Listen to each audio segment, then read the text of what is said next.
in a very substantial way. Word of mouth closes in business. Not only that, but at this winery, I was Twittering with you.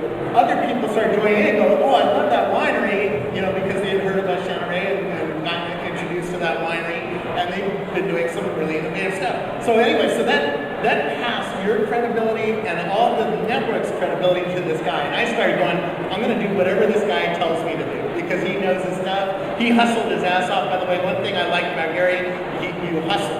And this guy was picking grapes at 6 in the morning, came back and met us at 10:30 to make sure he was there. He told us a few places to go, and one of them was Christopher Creek, right? Porter Creek, I'm sorry. Porter Creek. So my network has passed to this new winery. I met a country singer that same night, and I invited him to lunch. And I said, why don't you meet us here? And he said, Willie Nelson. No, it was Pete Stringfellow. And he said, this is my favorite winery, right? And you just told me that you like it, right? And other people told me that this wine was great. And then while I was there, I tasted, I haven't tasted this wine yet, so I'm going to try it for the first time here on stage. And part of our world is we're looking for stories. I want to have a great story at Thanksgiving dinner to tell about how I found this wine, how I had Gary taste it. We buy stories. I want to have the wine that Gary is as good as State, right? How many people in this room, and it's okay, because I think it's an important thing to have dialogue, because just because we are using things early doesn't mean we're right. How many people think Twitter is very stupid? Raise your hand.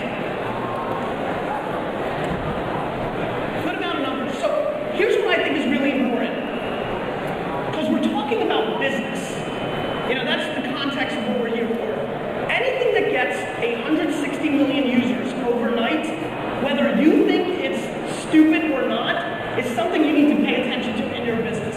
The one thing that is so fascinating to me, and I'm an entrepreneur, I didn't know about Web 2.0 really until 2006. Yes, I launched WineLibrary.com in 1997, but I didn't know this whole world of the web and being early to market and using products like this for business. But what attracted it to me was people were using it. It's not really your call or my call or anybody's call of whether Twitter's dumb or awesome. It's really quite irrelevant.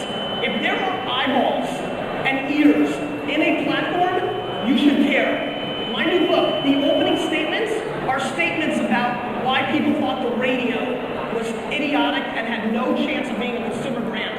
Famous quotes from people saying that the television had no commercial appeal. There's always going to be people that are going to be early and wrong a lot, right? Just in their DNA, they believe in everything and they're going to use and be wrong. There's going to be people that are in the middle. They're going to wait, show me, and I'll come in. And then there's always going to be people that are going to be very late because they're skeptical. And that's great. Everybody can win. But I will tell you this. The difference between 2010 in business and 1990 is substantial. We are creating more content in 48 hours as human beings than we did from the beginning of time until 2003. There is so much shit going on now, and it's going real fast. How many of you have friends or relatives or children that are between the age of 12 and 15? Raise your hand. Or friends or nieces. All of you know this. You want to talk about culture shifts?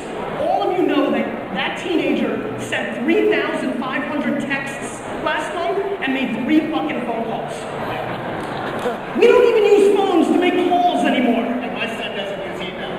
Oh, email's dead for under 18. You text him or you Facebook message him. These are major culture shifts that are going to impact our business. Your email newsletter, it's not being opened up as much. It's not being clicked as much. The game is changing quickly. And for me, if you're a business person or an entrepreneur, I don't give a fuck if you think Twitter is stupid. If you aren't using it and trying to figure out how to help your business, you're an asshole. And I mean that with all my heart. Because this is business. This isn't your opinion. This isn't opinion off the pieces. When 500 million people use Facebook, there's shit going on in there.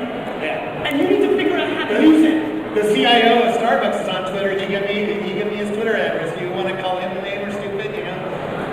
The guy who runs the supply chain in China that you probably bought your Apple stuff from is on Twitter. Bill Gates is on Twitter. I'll be very honest with you. Talk to Bill Gates. I'll be very, very honest with you. I don't give a fuck about Daily Booth, YouTube, Ustream, none of it. This is all the internet. This is the internet where people are building things on top of it. All they are tools. All Facebook is a magic marker. All Twitter is a pencil. All YouTube is a brand. These are tools, which also means, and this is where there's a huge disconnect in our industry, you have to know how to use them.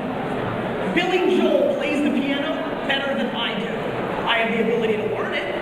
Maybe I don't have the natural talent. I definitely think that extroverts and people that love people are going to be better at social media than people that are grumpy and hate people. It's a people's game. But If you're a restaurant or business and you're not on Foursquare today, you look very lame to people like me. You're going to look very, very lame to everybody in the future. I don't give a shit about looking lame. You're hurting your business. Forget about being cool. Like, hey, I got 300 apps on my iPhone. Great. Awesome. Some people high-five you. Great. I'm talking about practical. You're losing customers to your competition. There are more people that watch my wine show every day than subscribe to the Wine Spectator or Robert Parker's Wine Advocate. These people have been in business for 25 plus years. Yelp is much more valuable than Zagat. You got dinner with the Zagats? I'll tell you one thing that pisses them off. That Yelp's worth $1 billion and they're worth $200 million. And Zagat had a brand. How many people here know Zagat? Raise your hand. How many people here know Yelp?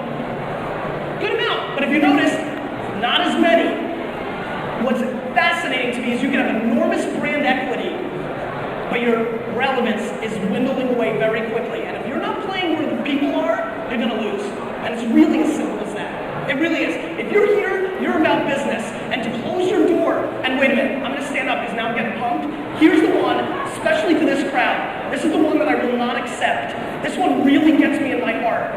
I do not want to hear from one person after I'm done here. You're going to come up and you're going to say quietly to me like, but Gary, you're a younger guy. I didn't grow up with this stuff. You didn't grow up driving a fucking car and you figured it out. I do not want to hear the age card when it comes to this stuff. It is not an age thing, it is a mentality thing.